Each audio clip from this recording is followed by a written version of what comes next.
ಸ್ನೇಹಿತರೆ, ಎಲ್ಲರಿಗೂ ಶುಭ ಸಂಜೆ. ಇಂದಿನ ಕಾರ್ಯಕ್ರಮ 21 ದಿವಸ ಸಮಗ್ರ ಸ್ವಾಸ್ಥ್ಯ ಕಾರ್ಯಕ್ರಮದಲ್ಲಿ 3ನೇ ದಿವಸಕ್ಕೆ ನಮಗೆಲ್ಲರಿಗೂ ಸ್ವಾಗತ. ಈ ಕಾರ್ಯಕ್ರಮ ಪ್ರಾರಂಭಿಸುವ ಮುಂಚೆ ನಮ್ಮ ಗುರುಗಳಾದ ಬ್ರಹ್ಮರ್ಷಿ ಪತ್ರಿಜಿ ಅವರಿಗೂ ಮತ್ತೆ ಗ್ರ್ಯಾಂಡ್ ಮಾಸ್ಟರ್ ಆದ ಮಾತಾರ್ ಬಾಬಾಜಿ ಅವರಿಗೂ, ಎಲ್ಲ ಹಾಸ್ಟೆಲ್ ಮಾಸ್ಟರ್ಸ್ಗೂ, ಎಲ್ಲ ಪಿರಮಿಡ್ ಮಾಸ್ಟರ್ಸ್ಗೂ ಪ್ರತ್ಯೇಕ ಆತ್ಮವಂದನಗಳು. ಸ್ನೇಹಿತರೆ, ಇಂದಿನ ಕಾರ್ಯಕ್ರಮ 1 ಗಂಟೆ ಕಾಲ, 1 ಗಂಟೆಯಿಂದ ಒಂದು ಗಂಟೆ ಮೇಲೆ, 10-15 ನಿಮಿಷ ಆಗ್ಬೋದು. ಈ 1 ಗಂಟೆ, ಒಂದು ಕಾಲು ಗಂಟೆ ಸಮಯದಲ್ಲಿ ಮೊದಲನೇದಾಗಿ ನಾವು ಆಳವಾದ ಧ್ಯಾನಾಭ್ಯಾಸ 45 ನಿಮಿಷ ಕಾಲ. ಸ್ನೇಹಿತರೆ, ಸೊ ತಮ್ಗೆಲ್ಲರಿಗೂ ಗೊತ್ತು ಈ ಆನಾಪಾನಸತಿ ಮೆಡಿಟೇಷನ್ ಹೇಗೆ ಮಾಡೋದಂತ.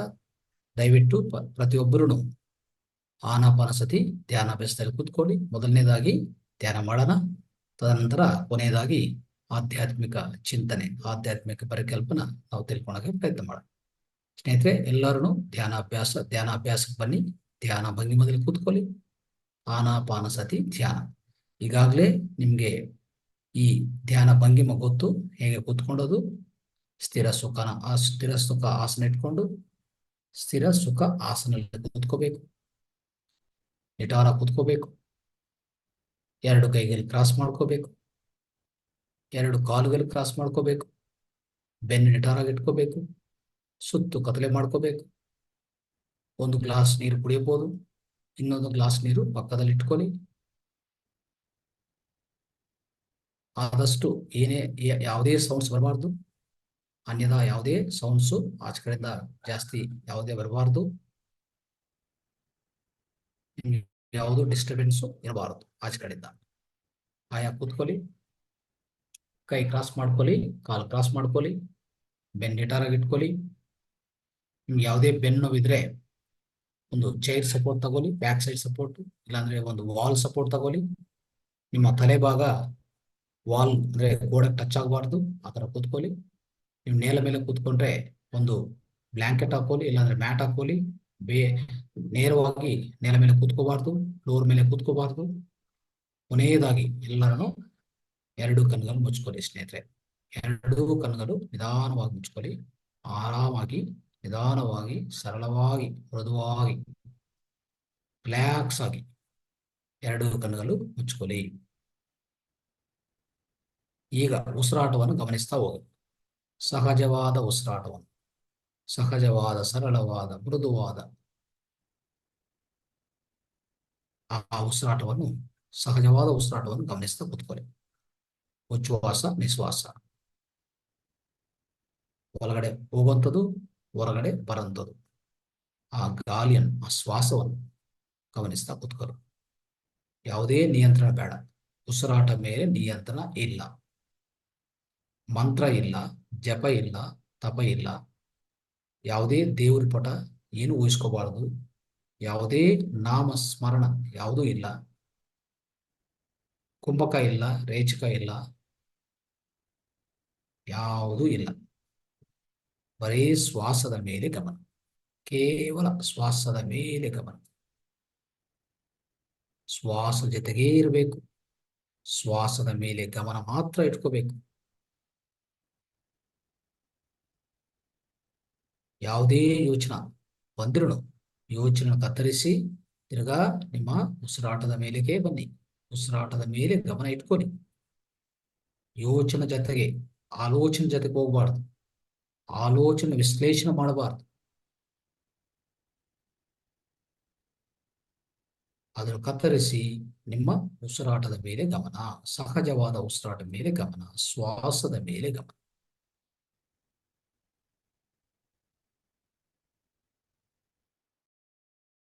ಯಾವಾಗ ಶ್ವಾಸದ ಮೇಲೆ ಗಮನ ಇಡ್ತೀವೋ, ನಮ್ಮ ಮನೋಮಯ ಕೋಶದಲ್ಲಿ ಮೈಂಡಲ್ಲಿರುವಂತಹ ಎಲ್ಲಾ ಯೋಚನೆಗಳು ಖಾಲಿ ಆಗ್ತಾ ಬರ್ತದೆ. ಎಲ್ಲ ಯೋಚನೆಗಳು ಶೂನ್ಯವಾಗ್ತಾ ಬರ್ತದೆ.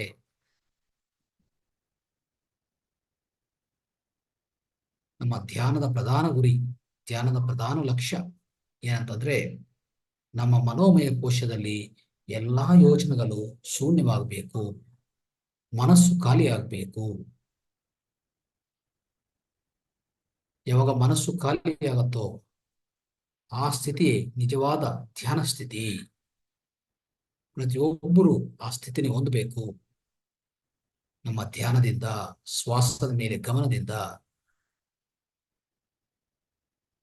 ಯಾವಾಗ ನಮ್ಮ ಮನಸ್ಸು ಖಾಲಿಯಾಗತ್ತೋ, ಮನೋಮಯ ಕೋಶ ಖಾಲಿಯಾಗತ್ತೋ, ಶೂನ್ಯವಾಗತ್ತೋ, ಸ್ವಚ್ಛಗೊಳಿಸ್ಕೊಂಡಿದೀವೋ, ಅವಾಗ ಅತ್ಯದ್ಭುತ ಅತಿ ಶಕ್ತಿವಂತವಾದ ಈ ವಿಶ್ವಶಕ್ತಿ, ಅತ್ಯುತ್ತಮ ಅತ್ಯದ್ಭುತ ವಿಶ್ವಶಕ್ತಿ, ವಿಶ್ವಮಯ ಪ್ರಾಣಶಕ್ತಿ ನಮ್ಮ ಒಳಗಡೆ ಪ್ರವೇಶ ಮಾಡುತ್ತೆ. ನಮ್ಮ ಒಳಗಡೆ ಇರುವಂತಹ ಪ್ರಾಣಮಯ ಕೋಶ ಒಳಗಡೆ ಪ್ರವೇಶ ಮಾಡುತ್ತೆ. ಈ ವಿಶೇಷ ಶಕ್ತಿ ನಮ್ಮ ಪ್ರಾಣಮಯ ಕೋಶದಲ್ಲಿ ಹರಿತಾ ಇರ್ತದೆ. ನಮ್ಮ ಪ್ರಾಣಮಯ ಕೋಶದಲ್ಲಿ ಇರುವಂತಹ ಎಲ್ಲಾ ನಾಡಿಗಳು, 2,72,000 ನಾಡಿಗಳು, ನಮ್ಮ ದೇಹ ಒಳಗಡೆ ಇರುವಂತಹ ಎಲ್ಲಾ ಅಂಗಗಳಿಗೂ ಅನುಸಂಧಾನ ಆಗಿರುವಂತಹ ಈ ಎಲ್ಲಾನು ಸ್ವಚ್ಛಗೊಳಿಸ್ಕೊಂತ ಹೋಗ್ತದೆ. ಈ ನಾಡಿಗಳ ಒಳಗಡೆ ಈಗಾಗಲೇ ಎಷ್ಟೋ ಮಾಲಿನ್ಯವಿದೆ, ಈಗಾಗಲೇ ಎಷ್ಟೋ ಮಾಲಿನ್ಯ ಸೇರ್ಪಟ್ಟಿದೆ, ಶೇಖರಣೆ ಆಗಿದೆ. ಈ ಎಲ್ಲಾ ಮಾಲಿನ್ಯದ ಕಾರಣ ಏನಂದ್ರೆ, ನಾಡಿ ಒಳಗಡೆ ನಮ್ಮ ಹಿಂದಿನ ಜನ್ಮ ಕರ್ಮಗಳು, ಎಲ್ಲಾ ಹಿಂದಿನ ಜನ್ಮ ಕರ್ಮಗಳು, ಕೆಟ್ಟ ಕರ್ಮಗಳಿಂದ ಎಷ್ಟೋ ಮಾಲಿನ್ಯ ನಾವು ಈ ನಾಡಿಗಳ ಒಳಗಡೆ ಹೊಂದಿರ್ತೀವಿ. ಇದೆಲ್ಲಾನು ಸ್ವಚ್ಛಗೊಳಿಸ್ಕೋಬೇಕು. ಅದಕ್ಕೆ ಬೇಕಾಗಿರುತ್ತದೆ ಈ ವಿಶೇಷ ವಿಶ್ವಮಯ ಪ್ರಾಣಮಯ ಶಕ್ತಿ. ಅದು ನಮ್ಮ ಒಳಗಡೆ ಪ್ರವೇಶಿಸಕ್ಕೆ ನಮ್ಮ ಮನಸ್ಸು ಖಾಲಿ ಆಗ್ಬೇಕು. ಮನಸ್ಸಲ್ಲಿ ಯಾವುದೇ ಗೊಂದಲ, ಯಾವುದೇ ಯೋಚನೆ ಇರಬಾರ್ದು. ಅದು ಒಳ್ಳೆ ಯೋಚನೆ ಆಗ್ಬೋದು, ಕೆಟ್ಟದ ಆಲೋಚನೆ ಆಗ್ಬೋದು, ಯಾವುದೇ ಆಗ್ಬಾರ್ದು. ಯಾವ ಯೋಚನೆಯೂ ಬೇಕಾಗಿಲ್ಲ, ಯಾವುದೂ ಇರಬಾರ್ದು. ಶೂನ್ಯ ಸ್ಥಿತಿ ಇರಬೇಕು. ಆ ವಿಶ್ವಮಯ ಪ್ರಾಣಶಕ್ತಿಯಿಂದ ನಮ್ಮ ಇಡೀ ನಾಡಿ ಮಂಡಲ ಶುದ್ಧಿಯಾಗಿ ನಾವು ಒಂದು ಪರಿಶುದ್ಧ ಆತ್ಮವಾಗಿ ತಯಾರಾಗಿ ನಮ್ಮ ಒಳಗಡೆ ಎಲ್ಲಾ ಕರ್ಮಗಳು ಜೀರೋ ಆಗಿ, ಅಂದ್ರೆ ನಮ್ಮ ಕರ್ಮಗಳೆಲ್ಲ ದಗ್ಧವಾಗಿ, ಅವಾಗ ಕರ್ಮರಹಿತ ಜೀವನ, ಜನ್ಮರಾಹಿತ್ಯ ಜೀವನ ನಾವು ಹೊಂದಕ್ಕೆ ಅವಕಾಶ ಇದೆ ಸ್ನೇಹಿತರೆ. ಮೊದಲನೇದಾಗಿ ನಾವು ದುಃಖ ರಾಹಿತ್ಯ ಹೊಂದ್ತೀವಿ, ಆಮೇಲೆ ಜನ್ಮರಾಹಿತ್ಯ ಹೊಂದುತ್ತೀವಿ. ಈ ಸ್ಥಿತಿಯಿಂದ, ಈ ವಿಶೇಷ ನಾಡಿ ಶುದ್ಧಿಯಿಂದ ನಮ್ಮ 3ನೇ ಕಣ್ಣು ಉತ್ಪನ್ನ ಆಗತ್ತೆ, ಉತ್ತೇಜವಾಗುತ್ತೆ, ಸಕ್ರಿಯಗೊಳಿಸ್ಕೊಳ್ತದೆ. ಇದೆಲ್ಲಾನು ಅದ್ಭುತವಾದ ಫಲಿತಗಳು ನಮ್ಮ ಧ್ಯಾನದಿಂದ. ಶ್ವಾಸದ ಮೇಲೆ ಗಮನ ಸ್ನೇಹಿತರೆ, ಶ್ವಾಸ ಜೊತೆಗೇ ಇರಬೇಕು. ಶ್ವಾಸದ ಮೇಲೆ ಗಮನ, ಉಸಿರಾಟದ ಮೇಲೆ ಗಮನ. ಧ್ಯಾನ ಅಂದ್ರೆ ಉಸಿರಾಟದ ಮೇಲೆ ಗಮನ.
ಓಂ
ನಮಃ ಶಿವಾಯ.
ಓಂ ನಮಃ ಶಿವಾಯ.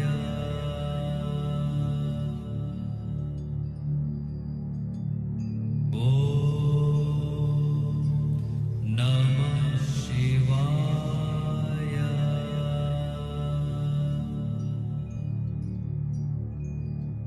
ಓಂ ನಮಃ ಶಿವಾಯ.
Namah Shivaya.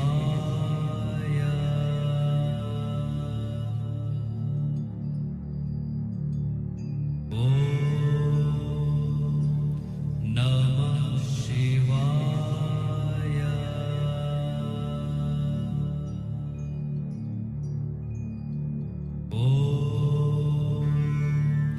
Namah Shivaya.